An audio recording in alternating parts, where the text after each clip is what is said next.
usted le recomendaría a alguien ser profesor? Y es que el lugar en donde nacen los niños y las niñas determina qué tan lejos van a llegar en educación.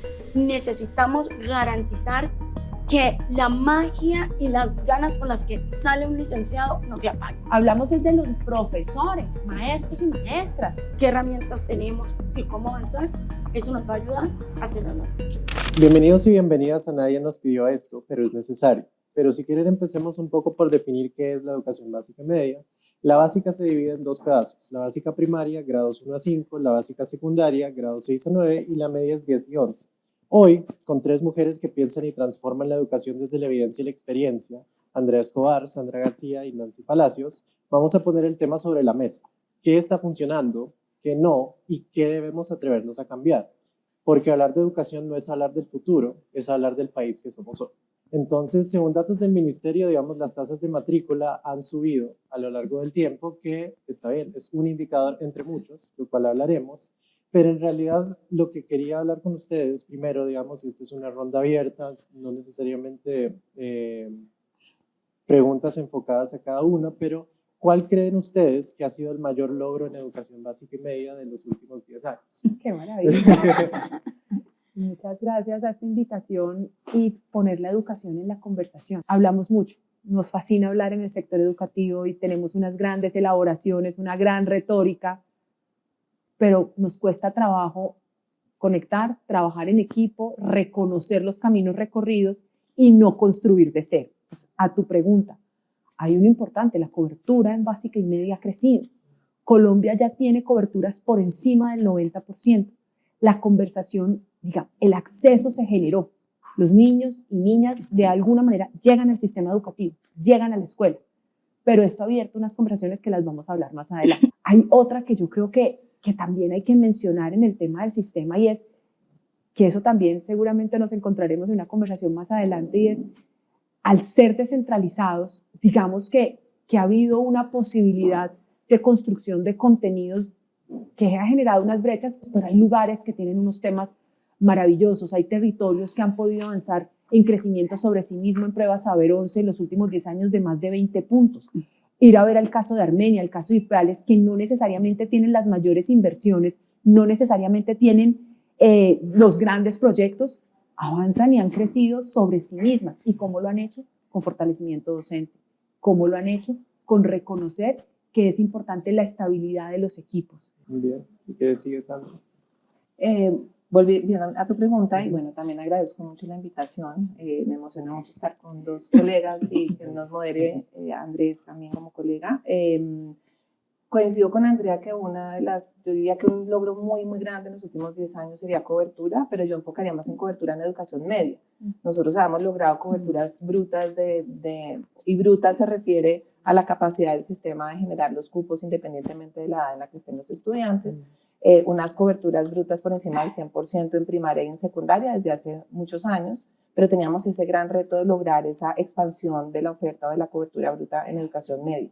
Y en los últimos 10 años sí se ve pues, un crecimiento de casi que más de 10 puntos porcentuales, pasa como del 81% a el 94% en el 2004, o sea, en 10 años se logró llegar más cerquita de ese 100%. Y yo quisiera también mencionar un logro grande de política pública y es el reconocimiento como política la educación inicial. Y la política de atención integral a la primera infancia que arranca pues hacia el 2014-2015 con la política de cero a siempre, que se ha mantenido, digamos, esta idea de empezar la educación inicial desde los primeros años, que tiene mucho que ver con cómo alistar a los niños, preparar a los niños y las niñas para que lleguen justamente a la educación básica que empieza en grado cero, de una manera lista, ¿no? Digamos que esas brechas empiecen a cerrarse desde el inicio. Entonces creo que ese también es un logro que también nos falta mucho, pero haber reconocido como Estado que debemos invertir en la primera infancia y que la educación juega un papel importante en la primera infancia, creo que también es un logro para reconocer.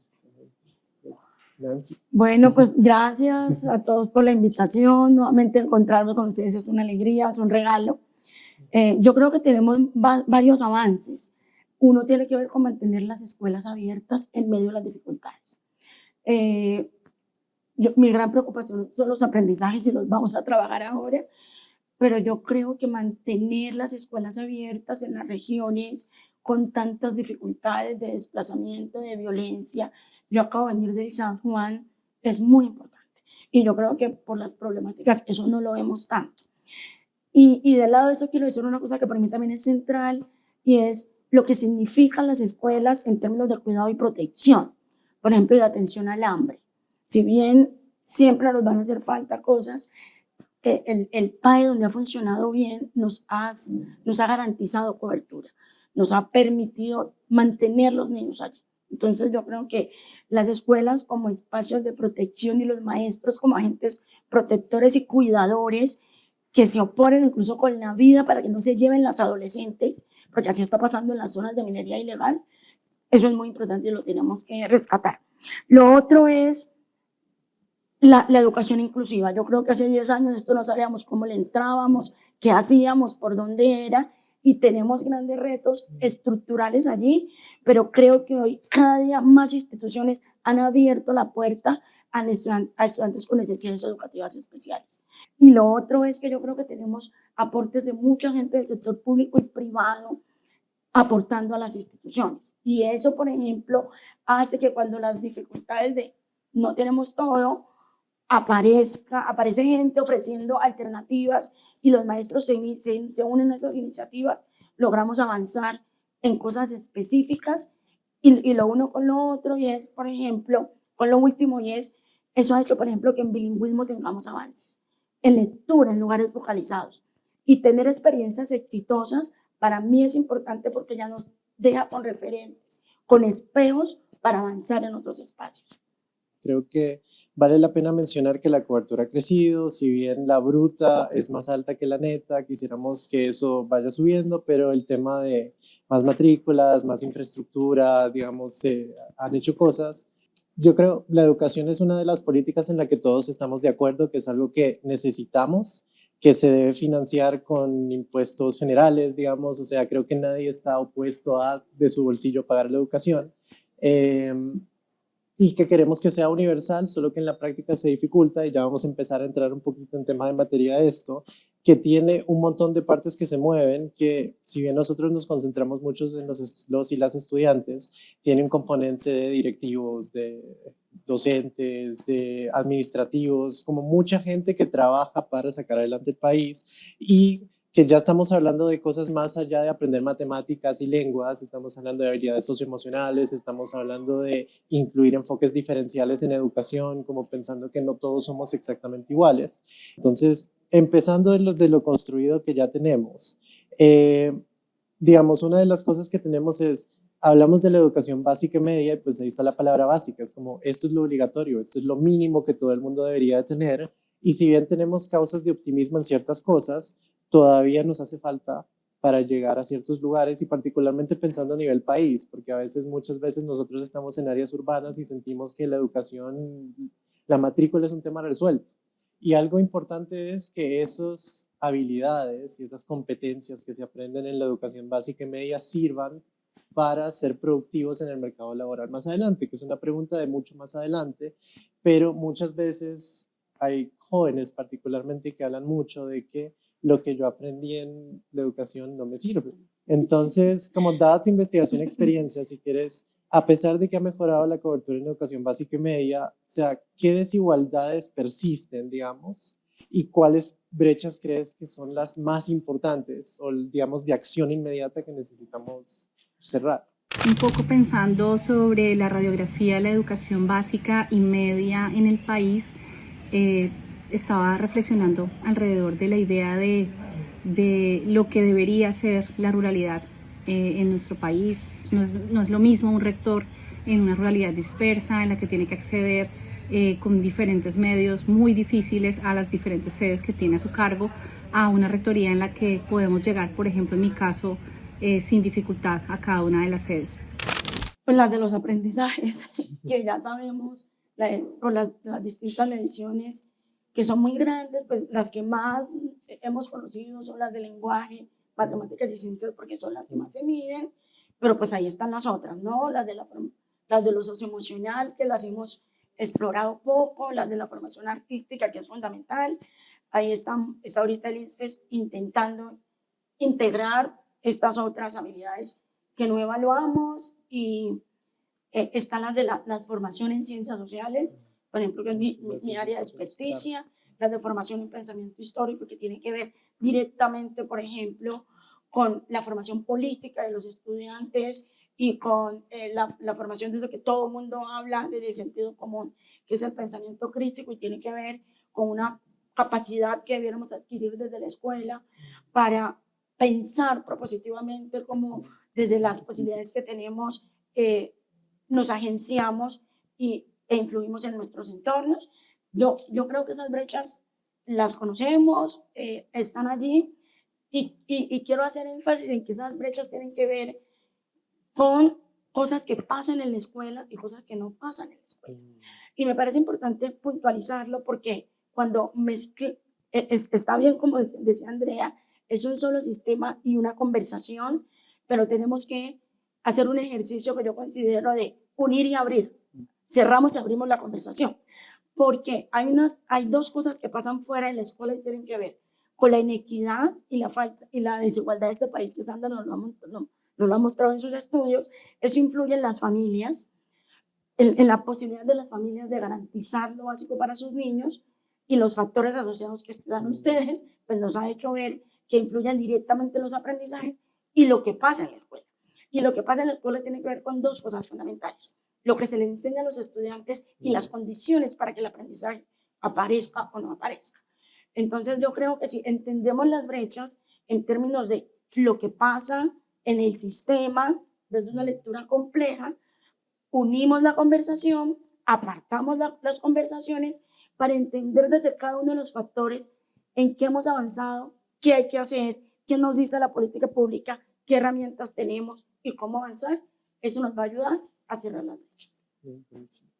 Buenísimo. Y pues pensando también como en cerrar brechas y otras cosas, yo creo que otra de las lecciones creo que importantes de los últimos 10 años tiene que ver con alianzas público-privadas en educación.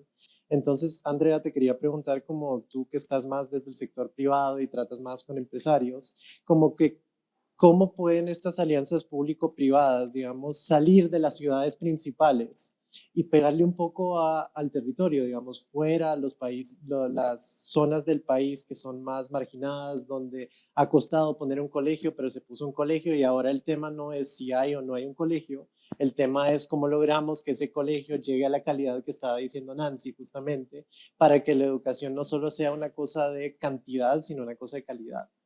Nancy hizo ahorita un abrebocas de mencionar la importancia de lo que sucede en las alianzas del sector público-privado. Datos, para ponerle cifras a esto. Nosotros en Empresarios por la Educación tenemos un sistema que se llama el CIIPE, que mapea, como mapeamos, no mapea solo, mapeamos quién hace qué del sector privado. Voy a compartirles un dato y nadie nos lo pidió, pero lo estamos contando. Nadie nos pidió esto, pero se los voy a contar. Y miren esto. No solo pasan en las ciudades principales las intervenciones del sector privado, de hecho están focalizadas en la ruralidad. Hay menos intervenciones del sector privado en las zonas, digamos, ciudades principales o ciudades capitales, y están más. Miren este poder del sector privado, cómo ha reconocido la importancia de apoyar al sector educativo público. Hemos mapeado alrededor de más de 2.000 intervenciones del sector privado que llegan al sector educativo público de Colombia. Han movilizado alrededor de 2.3 billones desde el 2021 al 2024. Eso es mucha plata. Billones, 2.3 billones de pesos. Cuando vamos a ver, más del 50% de esas intervenciones se enfocan en infraestructura y ambientes de aprendizaje. Es decir, las condiciones que mencionaba Nancy para que surta este proceso de aprendizaje, de lo que hay que preguntarse. Pero cuando nos vamos a ver, más o menos, aquí lo tengo, el 56% en competencias básicas. Es decir, hay una preocupación consciente y clara de apoyar y que se surta el proceso de aprendizaje en las aulas de clase. Pero aquí vienen los retos. No todo es tan maravilloso y tan perfecto. Sé que vamos a hablar más adelante de la evaluación. Alrededor de estas más de 2.100 intervenciones que les cuento, nada más, y lo quiero hacer énfasis, nada más alrededor del 37% mencionan o reportan que hacen algún tipo de evaluación.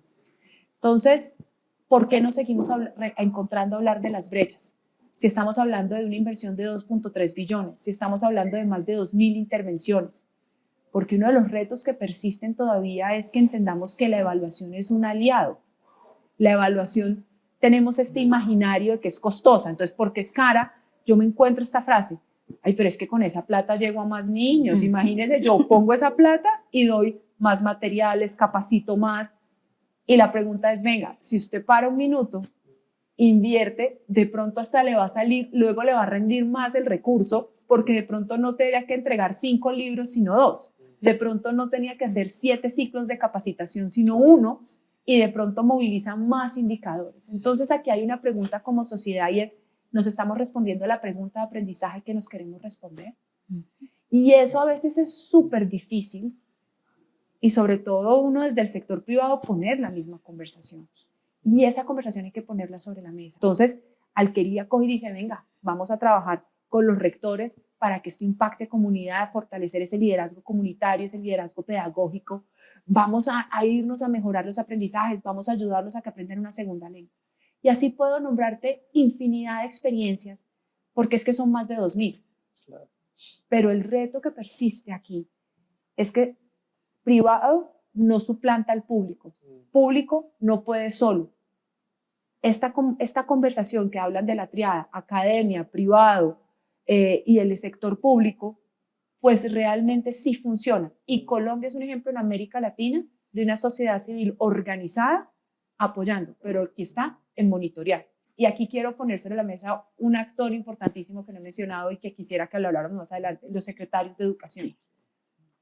Reconocer el liderazgo de los secretarios de educación es crítico. Un país no es solo un líder que a veces pensamos que es ir al Ministerio de Educación y nos fascina la foto con el ministro o ministra de turno y queremos alianzas y todo el mundo quiere ir a hacer alianzas con el ministerio. No. Vámonos primero al liderazgo territorial, al secretario que tiene la llave. Ellos tienen la llave. Entonces ahorita voy con Sandra, justamente que ha hecho muchos trabajos de movilidad social particularmente y cómo la educación es una gran política igualadora, o sea, más educación genera más oportunidades, lo creemos y lo seguimos creyendo, pero siguen existiendo algunas barreras, digamos, a la movilidad social. Entonces, más o menos la pregunta acá es ¿qué necesitamos para que ese tipo o sea, que la educación como política se vuelva, cumpla esa promesa de ser algo que genere bastante más movilidad social, que obviamente no lo hace solo, lo hace con un montón de cosas, tú sabes mejor que yo, no te estoy guiando la pregunta, pero si quieres dale. Sí, Andrés, pues yo creo que voy a contestar tu pregunta de qué hacer, que creo yo, digamos, para compartir acá, pero creo que el tema movilidad social atraviesa un segundo desafío y concuerdo plenamente con Nancy con el tema de aprendizajes, que ahí podríamos profundizar muchísimo, que hay unas brechas enormes en donde hay también participación para poderla solucionar de diferentes actores, pero otro desafío enorme que tenemos es la permanencia. A mí me gusta mucho una analogía que que están haciendo permanentemente los informes del Consejo Nacional de Competitividad del embudo. Tenemos un embudo en donde de más o menos más de 4 millones de estudiantes que entran a primaria, estamos hablando de cerca de 1,5 millones llegan a la media. Entonces, si perdemos más de la mitad de los estudiantes desde que entran en grado 0 hasta que llegan a grado 11, pues hablar de movilidad social es hablar de movilidad social de menos de la mitad de la población, es decir, más de la mitad de la población está quedándose, se está colando, ¿no? Digamos, se está filtrando en el sistema y los estamos perdiendo. Y yo creo que la deserción escolar, desafortunadamente, es un problema muy invisible, porque cuando hablamos de las tasas de deserción interanual o interanual, hablamos de 3%, 4%, entonces me dice, bueno, no es tan grave, pero cuando miramos la deserción acumulada, es que estamos perdiendo de manera acumulada a nuestros niños, niñas y adolescentes, de manera que de cada 100 que entran en grado 0 o grado primero, pues más de la mitad ya no están en educación media. La educación básica, la educación media tiene una gran dificultad de docentes porque hay una gran rotación, que la política siga pensando en la diversidad, o mejor, que empiece a pensar en la gran diversidad que tenemos a nivel nacional desde esa ruralidad. Entonces, para poder hablar de movilidad social, que es justamente la movilidad social, para ponerlo en un lenguaje común, es qué tanto las personas superan la educación de sus padres, ¿cierto? Entonces, ¿qué tanto una persona, si su padre o madre alcanzó solamente la primaria, puede lograr alcanzar la media? O si sus padres alcanzaron la educación media, o sea, son bachilleres, si alcanzan entonces a hacer alguna educación postmedia, universitaria, técnica o tecnológica. Pero hablar de esa movilidad pasa por entender que más de la mitad ni siquiera están logrando llegar a esa educación media. Por supuesto, sería muy arrogante decir que yo tengo la fórmula de cómo lograr la movilidad social, pero yo quisiera mencionar un estudio que hicimos hace algunos años con Fabio Sánchez y Catherine Rodríguez, que fue la Lotería de la Cuna, que pues el título mismo muestra el resultado principal, y es que el lugar en donde nacen los niños y las niñas determina qué tan lejos van a llegar en educación. Y pues digamos, lo duro de eso, lo doloroso fue encontrar que justamente tenemos baja movilidad social, es decir, todavía persiste mucho esa correlación entre la educación de los padres y la educación de los hijos, pero las buenas noticias, también para verlo en un vaso medio lleno, es que había unas diferencias muy grandes entre los diferentes municipios. Es decir, hay municipios que aún teniendo una proporción importante de padres y madres con muy baja educación, con unas condiciones familiares complejas de vulnerabilidad socioeconómica, son municipios que logran cierta movilidad social versus otros. Entonces lo que miramos, bueno, qué variables accionables desde la política pública explican esa mayor movilidad social. Y definitivamente hay dos que pues tienen que ver con los docentes y con la política educativa. Entonces, aquellos municipios que tienen una mayor proporción de docentes en muy buenas condiciones laborales, es decir, docentes de planta en lugar de provisionales, municipios en donde hay una mayor proporción de docentes con una mejor formación, es decir, docentes profesionales en lugar de docentes que solamente tienen bachillerato, son municipios que logran una mayor movilidad social. Entonces, esos son tal vez como tres temas accionables: las condiciones laborales de los docentes, tener mayores profesionales, pues una mejor formación de los docentes, y también una infraestructura que permita mayor cercanía y una oferta, digamos, a los jóvenes, pues puede ayudar a mayor movilidad social. Y en el estudio, y concuerdo también con lo que mencionaba Nancy, pues también hay otras variables que están por fuera del sector educativo. Entonces, la afectación del conflicto armado y las altas tasas de pobreza, pues también le pegan muy duro a la movilidad social. Entonces, nuevamente no es una receta, pero creo que puede dar luces sobre posibles acciones concretas de política pública que ojalá se hagan. Eso que dice Sandra está muy, digamos, no está en el guión, pero el tema de mantener la trayectoria es fundamental. Nosotros, en un trabajo que hicimos hace un tiempo para el MENI, nos mostró que interrumpir la trayectoria afecta por lo menos entre 5 y 7 puntos los aprendizajes que ya traían los niños. Entonces, eso es fundamental siempre que queremos hablar de brechas. Estos paros armados, confinamientos, familias en un coliseo 1, 2 o 3 meses, cuando la gente tiene que abandonar por movilidades voluntarias o no voluntarias, deja a los niños un tiempo indefinido. Hay unos que no vuelven más, pero cuando vuelven vienen con unos rezagos que no siempre se vuelven, digamos, que no siempre se atienden o no se atienden de la mejor manera. Esas interrupciones definitivas y las interrupciones momentáneas afectan directamente los aprendizajes y abren las brechas. Pero entonces aquí, y voy a retomarte, Nancy, al principio decías, ojo, hay que hablar de la trayectoria del sistema, pero hay que ver los niveles, porque la conversación, además en educación, se torna rápidamente abrumadora, porque uno la mira y uno dice, ¿y por dónde arranco? ¿Por los maestros, por los directivos, por la escuela? No, pero es que falta más plata, pero y ¡fum! Y de pronto caemos en el proyecto. Y hay unos niveles para este ejercicio de la incidencia y la política pública. Sandra mencionaba uno, mire, para esta movilidad social, y lo están diciendo ustedes con cifras y datos, ¿cómo logramos la trayectoria y esa permanencia? Hay una cosa que los colombianos no sabemos, y es que la media no es obligatoria. Entonces, como no es obligatoria, pues uno pudiera verlo, cuando uno lo mira ya porcentajes, no son tantas las sedes que no tienen media, o sea, no es como el 50% de Colombia, no, estamos hablando de un porcentaje bastante menor.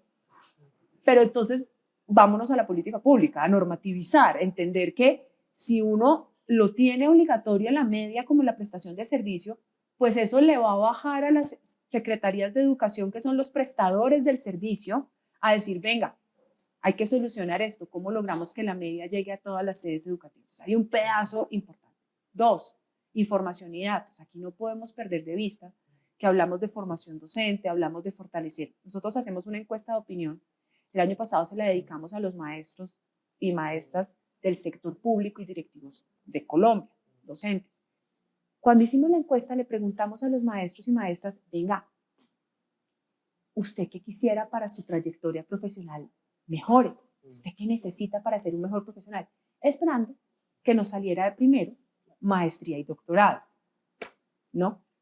Lo que puntea primero es, mire, queremos herramientas para poder acompañar de forma a los estudiantes más efectiva. Tenemos preocupaciones con el apoyo socioemocional. Necesitamos apoyar a los jóvenes y a los niños y a las niñas en esta contención.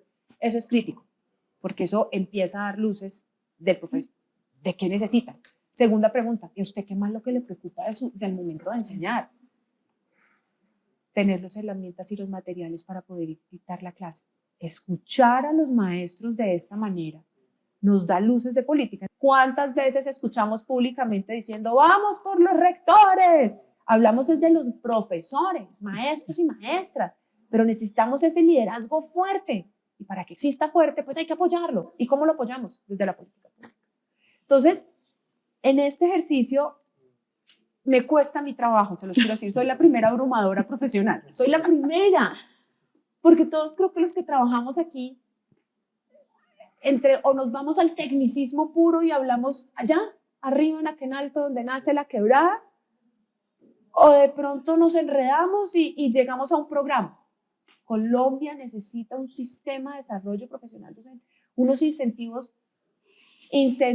motivadores, compañeros de trabajo en el desarrollo profesional del talento humano del sistema educativo. Nombrémoslo como queramos, pero si queremos cerrar brechas, si queremos fortalecer el sistema, hablemos de talento humano, hablemos de un sistema en la política pública. Pero justamente muchas veces uno habla de política educativa y habla de los niños, niñas, adolescentes, pero pues acabamos de empezar a hablar de docentes, pero más allá de docentes quisiera hablar como del capital humano que hace que la educación funcione. Y eso es, tú dijiste directivos docentes, que no son necesariamente docentes, rectores, orientadores, coordinadores, secretarios de educación, psicólogos. Hay un resto de gente que hace que un colegio funcione, que ese ecosistema funcione.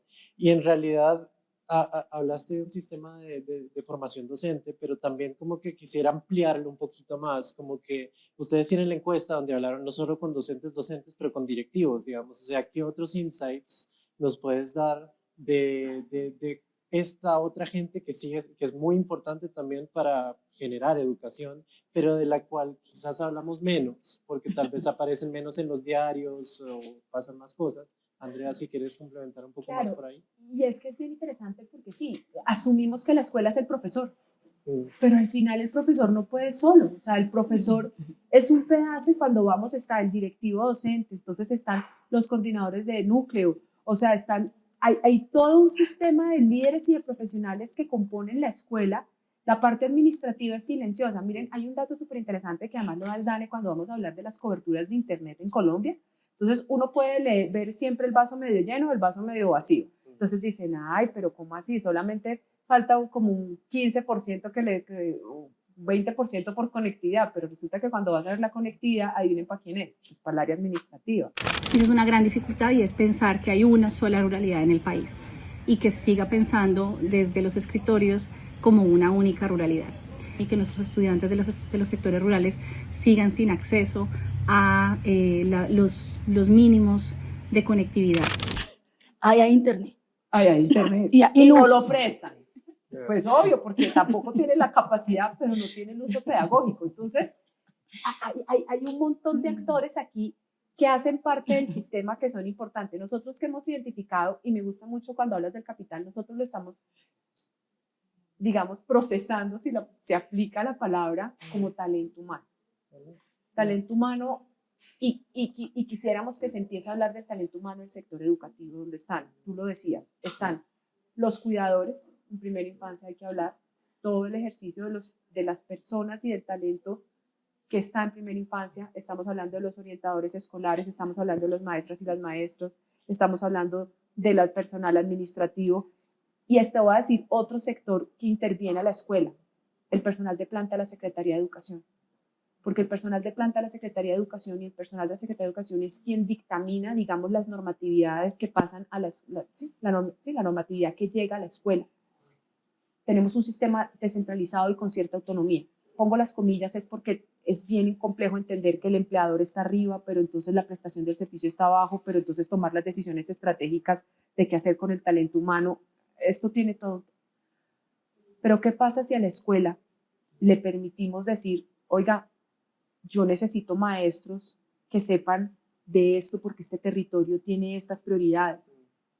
Oiga, yo necesito este tipo de material, porque reconocer la particularidad del territorio, eso pasa por distribuir la competencia, pero para eso hay que confiar en la escuela, pero para eso hay que fortalecer el talento. Confiar no es decir, sí, ven, hazlo. Confiar significa alistar el sistema.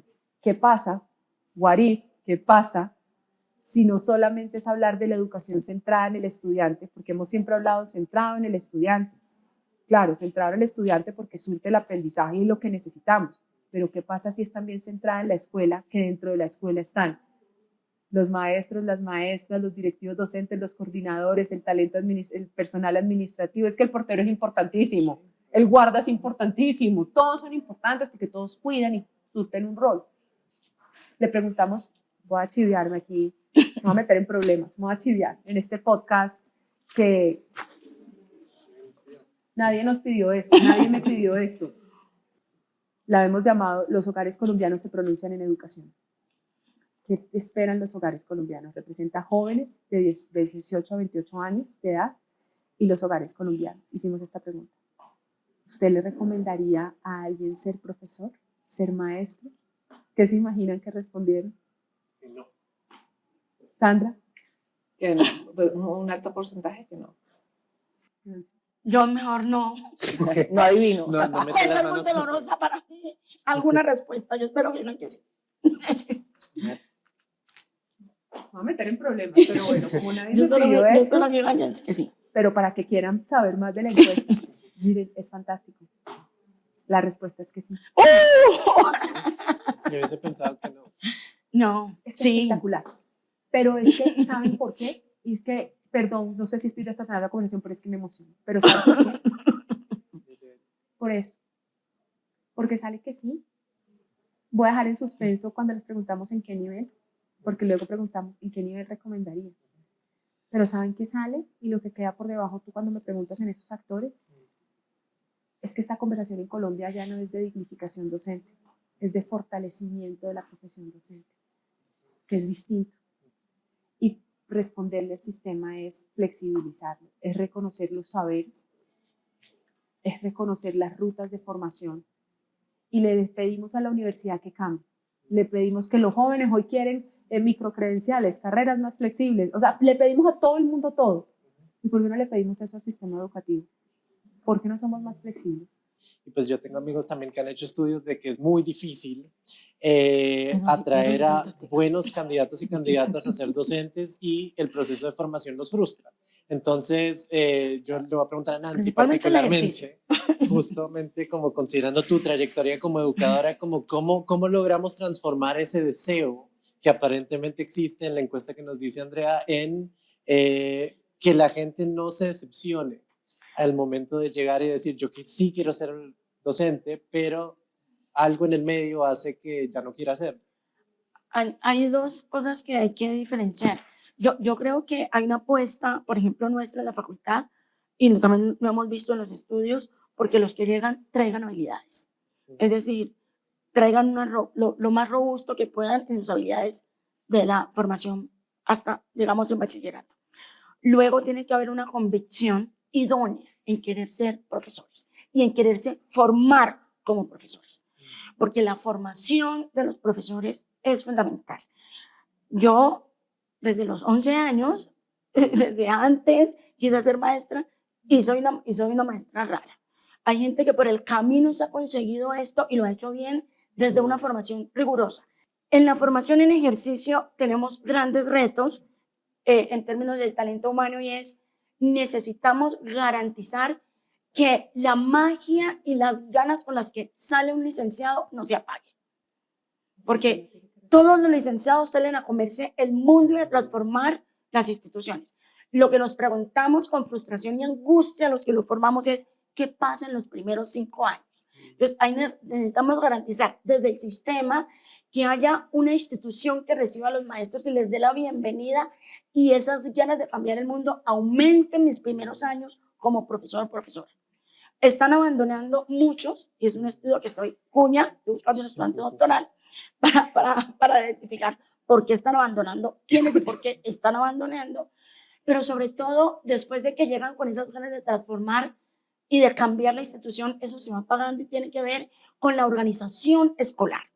Entonces, yo creo que una de las cosas que tenemos que entender, Andrea, Sandra, es qué pasa en la organización escolar.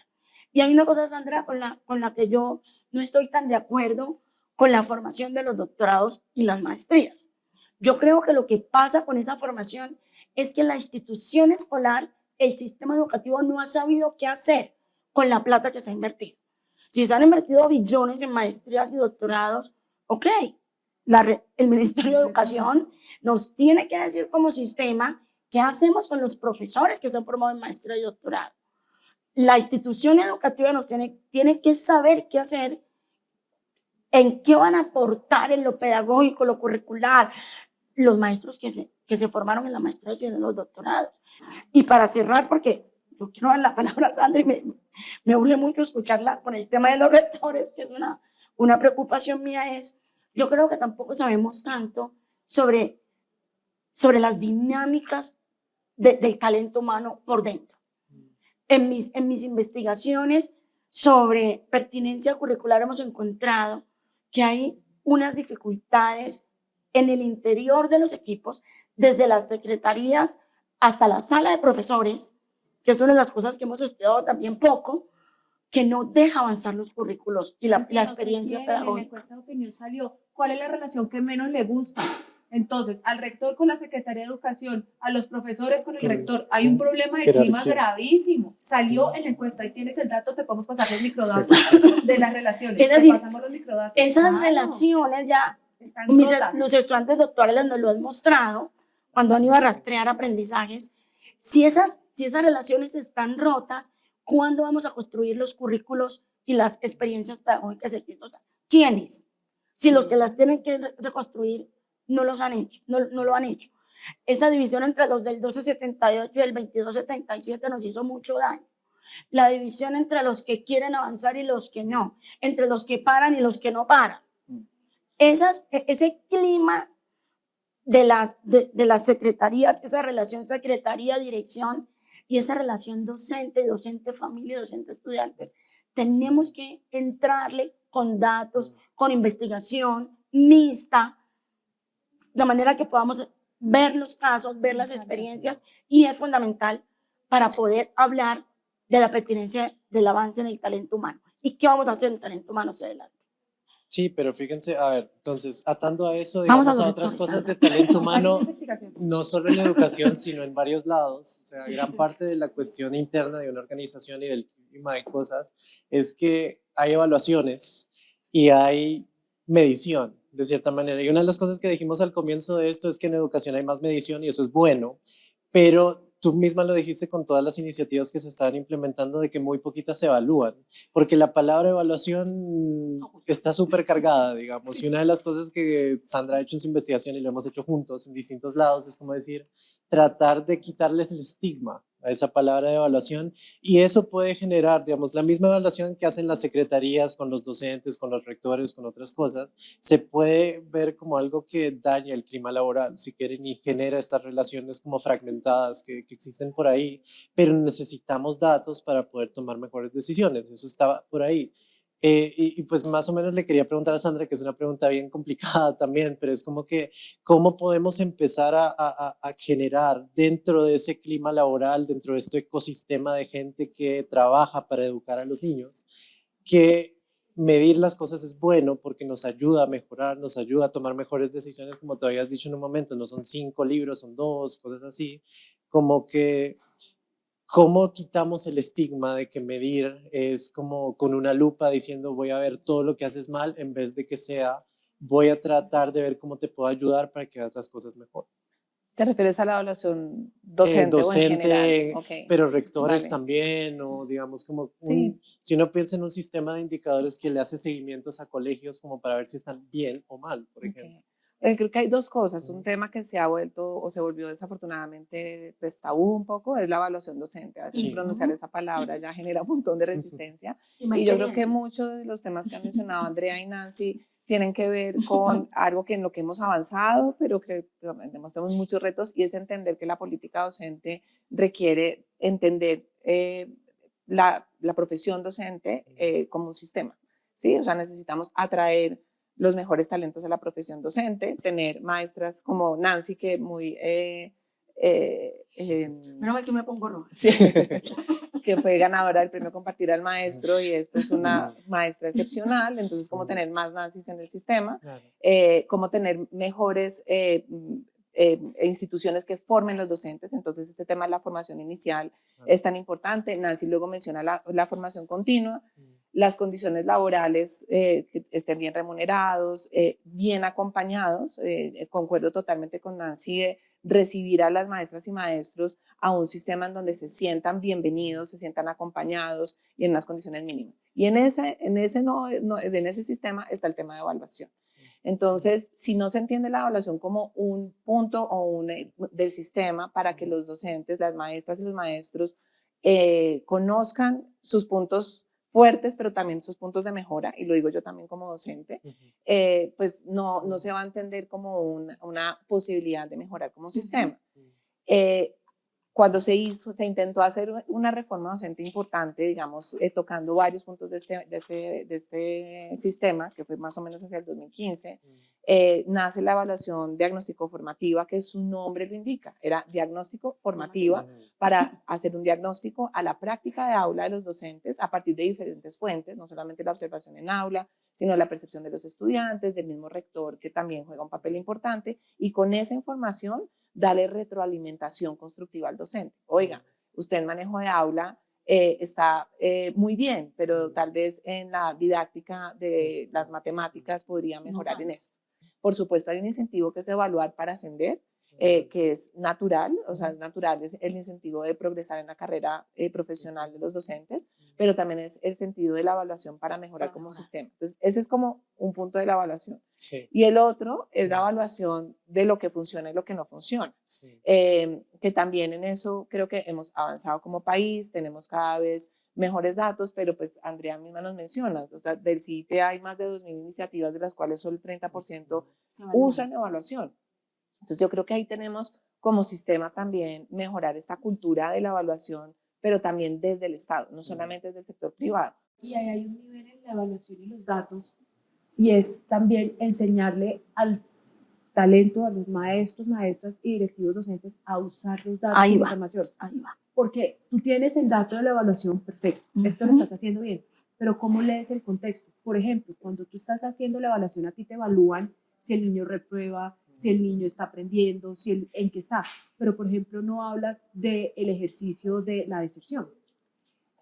Enseñarle a leer los datos de su territorio, devolverse en series del tiempo. Hay una experiencia internacional muy chévere que es en Wisconsin, se llama WISE, como el premio WISE, pero no es WISE, donde tienen un sistema de información que le enseñan a las escuelas a leer sus datos y sus indicadores. Y es todo un ejercicio.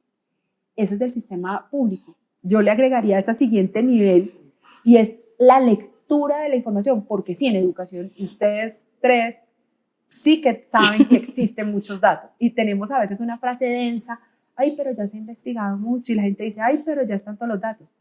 Entonces hay que devolverla. Ah, sí, pero si está todo, ¿por qué no los usas? Porque no es tan fácil. Entonces, hacer ese ejercicio de ponerlo de comprensión, y ahora que estamos con el tema de la IA, pues vamos a tener... Que ven arribando. Claro, pero miren esto, hablamos de la IA para el aula de clase, es donde saltamos inmediatamente, la IA para proceso de aprendizaje, pero ¿dónde está la IA que ustedes seguramente en procesos de investigación duros ya la están usando, pero la IA para que todos podamos tomar decisiones? Entonces, por ejemplo, en el observatorio nosotros tenemos desagregadas las 3.200 metas que tiene Colombia en educación. Eso no lo tiene ni el DNP, las desagregamos. Chun, chun, chun, chun, chun. Ahora con el agente, lo que tenemos es que tú le vas a escribir y ya nació. Tú le escribes y le dices, por favor, dígame quién está haciendo estrategias de permanencia en Colombia. Ya te saca qué territorios, pero además te asocia con los indicadores. Entonces, ¿esto qué te va a permitir? Tener una analítica predictiva y prescriptiva. Entonces, lo que te va a decir es, mire, este es el problema y quién hace qué. Entonces, como está conectado en el bus de datos con el CIP, con los indicadores, te jala y te dice, mire que en permanencia trabaja pero resulta que no tiene de pronto evaluación o tiene evaluación. Nos hemos dedicado estos 2 años a montar esto. Esto queda libre ahora, pues se expone, como ha aprendido en términos desde la tecnología, su exposición en una primera etapa. La primera etapa te va a responder datos concretos y preguntas concretas, pero el próximo año llegamos acá. Eso es una forma también de democratizar la forma de tomar decisiones y no solo pensar en la IA, que está muy bien pensarla en el aula de clase, pero hay otro pedazo y es para toma de decisiones. Y hacia ahí quería llevar la conversación ahorita. No, pero yo quiero ir al nivel de evaluación porque falta el de mis amores y angustias y ese. ¿Cómo usamos la prueba saber? El uso pedagógico de la prueba saber, que era mi gran conversación con mi colega Andrés Molano, que siempre le hago aquí un homenaje, porque era nuestro sueño y yo le decía a Andrés, tenemos que cambiar la manera como los maestros reciben la prueba. Los maestros tienen que querer la prueba, apreciarla, porque con esa es con la que vamos a trabajar. Ese era mi ejercicio cuando era maestra de secundaria. Entonces, un buen maestro en cualquier contexto educativo acompaña y lee detenidamente los aprendizajes de sus estudiantes. Entonces, y eso es lo que yo valoro y evaluar para avanzar. Si a mí me dan la prueba, tengo Sandra que sabe, Andrea que sabe, cómo lo sabe.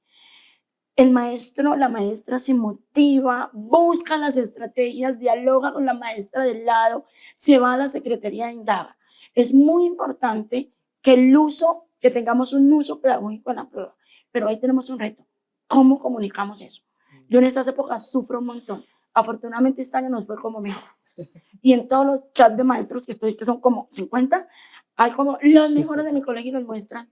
¿Y qué pasó con los que no están en los demás de 300? Esos son nuestro objetivo. Entonces yo creo que si comunicamos esto mejor, no solo para clasificar, no solo, está muy bien mostrar los que les fue muy bien, pero tenemos que comunicar las pruebas de otra manera. Que justamente eso nos lo tocamos cuando hablamos de evaluación docente, ¿no? Digamos que nos desviamos un poquito, pero me parece maravillosa la desviación hacia la evaluación de los aprendizajes de los estudiantes, que es en últimas, pues la meta final, ¿no? Que tenemos si es que aprendan.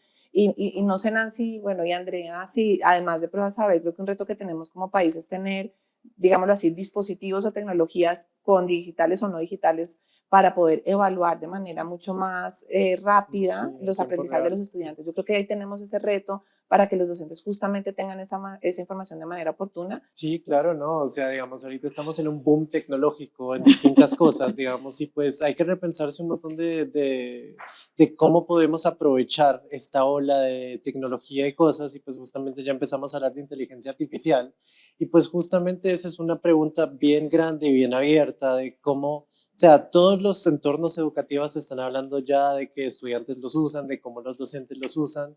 Andrea dijo algo que yo quería hablar acá justamente, que era cómo lo usan también los tomadores de decisiones para hacer este tipo de cosas. Entonces, si quieren déjenme empezar con Sandra otra vez más acá, te vuelvo a poner en la silla caliente, pero más que todo es como que nosotros como investigadores y que tenemos como a veces charlas más con los que toman decisiones y demás, ¿cómo podemos aprovechar estas herramientas, digamos, para que las personas que tomen decisiones o las pueden usar o pueden ver como el potencial de ellos mismos para que los ayude a tomar decisiones en tiempo real? Digamos, justamente estabas diciendo todo esto de las mediciones y no sé qué, porque vamos a llegar al punto de cómo lo usan los estudiantes y cómo lo pueden usar los docentes, pero en realidad puede ser una herramienta muy fuerte y que nos ayuda un montón para cosas si sabemos cómo aprovecharla. Entonces, sé que nadie tiene acá la solución de cómo hacerlo, pero no sé por dónde empezar.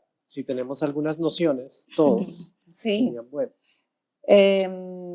Pues yo creo que hay como dos niveles de uso y sé que vamos a profundizar más en el nivel del docente, pero voy a empezar por ahí, ya te paso Sí, para el hablemos. sistema. Y creo que dos cosas. Uno, hay un boom ahora, ¿no? Que todo, si la inteligencia artificial nos va a resolver todo, y la respuesta es no. No.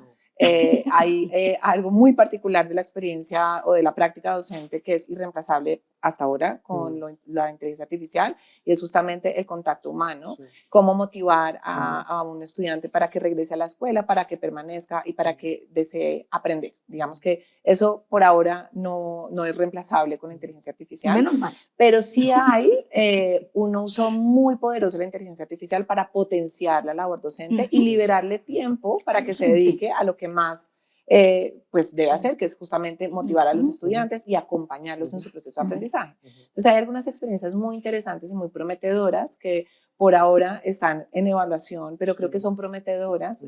Tú conoces algunas de ellas que están usando inteligencia artificial para con base en evidencia de qué funciona y qué no funciona, qué prácticas pedagógicas funcionan, el docente pueda decir, mire, tengo este grupo de estudiantes, tengo estos objetivos de aprendizaje, ¿qué puedo hacer? Y muy rápidamente le puede dar una muy buena planeación de clase y el docente puede iterar, esto me sirve, esto no me sirve, me funcionó, no me funcionó, modelémoslo de manera diferente. Entonces creo que ese es el primer nivel que está muy atado al nivel de sistema. ¿Por qué? Porque en la medida en que si tenemos ya información de los aprendizajes de los estudiantes, pero esa información se necesita, y ese es creo que un cuello de botella muy grande, que sé que de pronto Nancy lo va a mencionar, pero asumiendo que tenemos en tiempo real cómo los estudiantes están interactuando, por ejemplo, con una herramienta de lectoescritura o con una herramienta de matemáticas, pues ya en tiempo real hay información muy detallada de cuánto se demora el estudiante leyendo un párrafo, si lo entendió o no, si hay unas preguntas, digamos, pues que estén diseñadas para ello. O en matemáticas lo mismo, si está haciendo, qué niveles de operaciones está haciendo, cuánto se está demorando, qué tipo de errores está cometiendo. Evaluar eso con inteligencia humana es muy complejo de manera rápida y oportuna. Con inteligencia artificial se puede hacer de manera mucho más rápida. Entonces creo que hay un potencial enorme de entregar una información no solamente al docente de sus estudiantes están así, esto es lo que les falta, que era lo que estamos hablando ahora, sino como sistema ya a nivel de rector y a nivel incluso de secretaría o a nivel nacional, de cuáles son esas brechas que hay en este caso de aprendizaje para poder usar esa información para diseñar entonces estrategias que sean pertinentes para esas brechas. Yo voy a decir tres cositas y no me voy a extender mucho porque ya nos colocaron aquí un letrero. Primero, que la inteligencia artificial no nos nuble de las deudas viejas que tenemos. En este país tenemos unas deudas en infraestructura, que es la angustia de los maestros. Yo quiero tener cosas para enseñar. Entonces, esto requiere democratización, esto requiere pensarlo en términos de equidad, porque tenemos unas deudas viejas en términos de acceso a la tecnología. En este país es raro, pero uno lleva a colegios que no hay energía eléctrica, la tiene un pedazo, tenemos computadores, pero no hay donde conectarlos, tablets, pero no hay quien las maneje. No hay quien pague la cuenta. No hay quien pague. Entonces, tenemos unas tablets, pero no hay donde cuidarlas porque los amigos de lo ajeno vienen y se llevan la maleta de computadores para educar. Entonces, que la novedad de la inteligencia artificial no nos nuble de las deudas antiguas con la infraestructura que permiten usar la tecnología para enseñar y para aprender. Yo creo que ese es el primer llamado. El segundo llamado es, y lo quiero decir con toda claridad y hablando fuerte, el maestro no será reemplazado. La empatía del maestro, el juicio ético, el papel político y social de un maestro en una comunidad y la construcción de vínculos auténticos con sus estudiantes no lo va a reemplazar ninguna inteligencia artificial en próximos años y en próximas décadas. Necesitamos esa certeza para que los maestros no se angustien y vean la inteligencia artificial como una aliada. Y eso es lo tercero. Vamos a poder optimizar el tiempo. Y yo creo que eso es muy importante, que los maestros y las maestras nos emocionemos con una curaduría de herramientas, con una curaduría de contenidos, con un robustecimiento de los procesos de lectura y de escritura, con herramientas para enseñar matemáticas, con nuevas formas de orientar a mis estudiantes, con la incorporación de lo cultural en los currículos, y yo creo que ahí vamos a tener un montón de cosas que hacer, pero eso tiene que pasar por la ilusión de los maestros y las maestras de usar esto, y eso va a pasar por una certeza de que esto no los va a reemplazar y no la vean como una rival, sino como una aliada y una amiga que nos va a potenciar. Muy bien. Y Andrea, no sé si nos quieres dar más spoilers de cosas que están haciendo en Fundación Empresarios por la Educación, si han preguntado cosas también ahí de Pues, inteligencia artificial en las cosas que vienen adelantando, lo que han hecho docentes antes, porque pues tú arrancaste la discusión en algún momento y si quieres para irla cerrando. simplemente voy a decirles que las escucho, te escucho, y me da mucha alegría saber que al final estamos alineados, pero tenemos que pasar a la acción. Hay que accionar esto. Tenemos que parar de conversar de alguna manera y empezar a actuar de manera más decidida. Hablar de sistemas de información más innovadores que te permitan tomar decisiones. Para que una escuela pueda tener esa información de las pruebas AUR necesita un sistema de información. Primera infancia es una vergüenza, o sea, ese sistema se creó hace muchos años y es una idea muy buena el sistema de primera infancia. No, nadie lo llena, o sea, porque son muchos actores, que es la atención integral, pero qué poderoso es que por lo menos tengamos el concepto. Y todo esto debería redundar en unas trayectorias educativas armoniosas. Eso se viene en la fundación. Esa conversación, entonces me da mucha ilusión escucharte, porque creo que nos encontramos en un punto, pero todo esto hay que accionarlo, y accionarlo con que regrese la política pública de tercero, quinto, séptimo y noveno censal. Pero eso ¿cuánto vale? Entonces la estamos valorizando. Pero venga, ¿qué significa un sistema de desarrollo profesional docente? Entonces, ¿qué hay que hablar con las facultades de educación? ¿Qué significa flexibilizar los incentivos? Esto no se trata de crear otro estatuto. Por favor, no creemos otro estatuto docente, por favor, no. Pero ¿qué pasa si se flexibiliza? ¿Qué pasa si? ¿Y qué pasa? Pero con preguntas concretas. Y quiero decir algo de cierre, y es en esta conversación, y miren cómo yo vuelvo a subir. Aquí hay varios niveles de conversación. En esto que nos puede abrumar, usando esta palabra que hemos usado, es la política pública férrea con la educación. Colombia, yo creo que está lista para empezar a dar de manera seria la conversación de calidad educativa. Y cierro con esto. A veces en lo obvio están las soluciones. Nancy lo dice, las deudas históricas. Si es tan obvio que hay brechas, ¿por qué no las cambiamos? Si es tan obvio que hay que fortalecerlo, ¿por qué no? Antes de irnos a deslumbrarnos con la IA y cambiar que todos los colegios necesitan IA, pues solucionemos lo fundamental. Temas, sí, de acuerdo. Y ahí vamos a preparar la base, pero no puede ser que hace 15 años teníamos, ¿se acuerdan una estrategia de gobierno que te cojo ratón, que era para enseñar el mouse del computador? Y todavía no hemos terminado. Entonces, la reflexión es profunda. ¿Cómo formamos maestros nuevos que vengan listos para entender que su rol se ha transformado y ya saben hacer el uso? Entonces, esto es la formación previa. Formación continua, cómo montamos sistemas de apoyo que tengan claro que la tecnología llegó, está, pero esto necesita pensamiento crítico, resiliencia, autorregulación, competencias sociales y emocionales. Como Andrés discutíamos y Andrés me enseñó, habla de competencias sociales y emocionales, Andrea. Usted nunca, eso se lo agradezco, Andrés, con mi corazón. Habla de competencias sociales y emocionales. Honremos ese legado que nos dejó Andrés. Es un legado que él nos dejó con esa bandera que él tenía, y evaluarla. Y por último, en este ejercicio de ponerlo ahí sobre la mesa, pues esta evaluación. Pero la evaluación no solo de aprendizajes y maestros, sino del sistema, de indicadores. Pongamos los indicadores a conocimiento de todos y no solo de unos cuantos. Yo lo dejaría ahí. Muy bien, no sé si Sandra y Nancy quieren hacer algún comentario de cierre. No, tal vez el llamado también de volver a poner a los niños, niñas y adolescentes en el centro. Yo creo que ese es para mí un llamado a la acción que nos invita Andrea, y que creo que nos hemos desviado un poquito de eso en los últimos años como país. Cerraría con esa invitación. Me parece muy bien cerrar con un llamado a la acción. Nosotros nos podríamos quedar todo el día acá hablando de esto, pero son conversaciones, digamos, muy importantes, muy grandes, pero no se deberían de quedar en conversaciones. Entonces yo creo que como mensaje final, un llamado a la acción, la educación de calidad la hacemos entre todos y me parece importante saber que todos tenemos un rol acá y que todos podemos contribuir de cierta manera y que todos somos parte de la conversación por un mejor país y un mejor mañana. Muchísimas Por mi gracias. parte, me levanto todos los días a tratar de formar los mejores profesores. Eso. Ahí estamos, Ojalá lo muy bien. logremos. Así va a ser. Así que sea. Lo haces. Y pues Gracias. muchas gracias a ustedes por su tiempo y por esta conversación. Deberíamos de continuarla, fuera de las cámaras y todo. Gracias, Andrés, a ti por la invitación y un gusto compartir con ustedes. No, Felicidad. qué felicidad Qué poder poderoso. saber y conversar. Muy bien. Listo. Material les quedó, muchachos. Muy largo, ¿sí? Bueno. Sí. Ahora, Pues hora y a media, mí más o me menos. están ¿Y ustedes esperando para editan? una simulación. Ustedes van a ¿Qué editar vamos a todo hacer? lo que hablamos. Me dijeron que ellos ponían como placas de quiénes son todos y